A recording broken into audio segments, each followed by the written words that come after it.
siri sita ya kuchunga kanisa la mahali. Les 6 secrets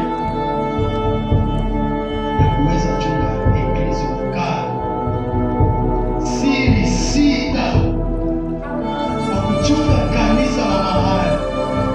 Kuna siri sita ambao tutaigundua ndani ya mafundisho yetu.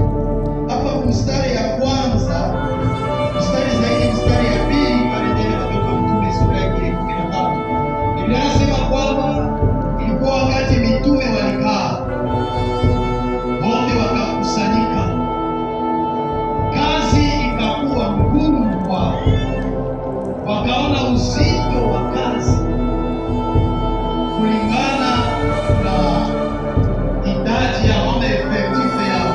Kazi ikakuwa ngumu sana, na kusudi kazi iendelee ilibidi wengine waziki.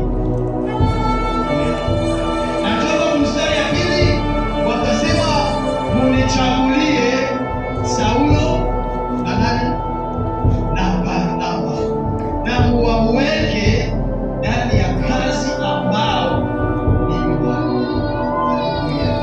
Yaani ujio wangu katika kanisa. Usielewe kwamba umefika kanisani usikuikae tu. Umeitwa kwa sababu una kazi ya kufanya ndani ya kanisa.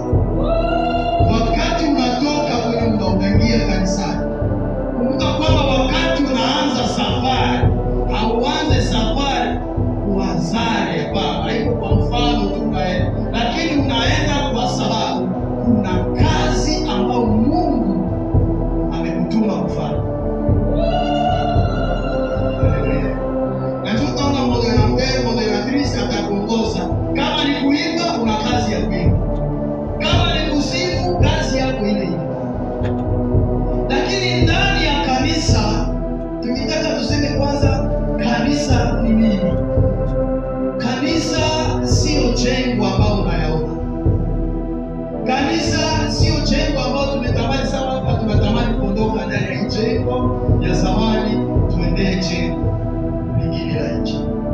Hii sio kanisa. Lakini kanisa ni mtu ama ni mimi na wewe.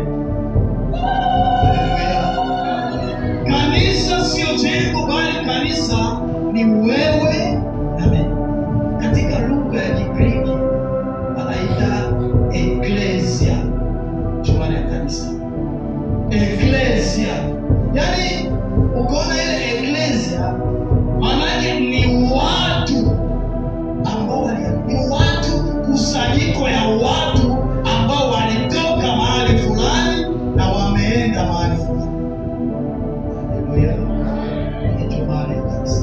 Ni kusanyiko ya waamini ambao walitoka mahali fulani. Kuna watu ambao walitoka mahali fulani na wameenda mahali fulani. Wakati umekusanyika ukakiri Yesu, inamaanisha kwamba uliachana na guvernema fulani, umeenda ambatana na guvernema mpya ambao ndani utashiriki kila kanuni yale ambao utakutanisha pale.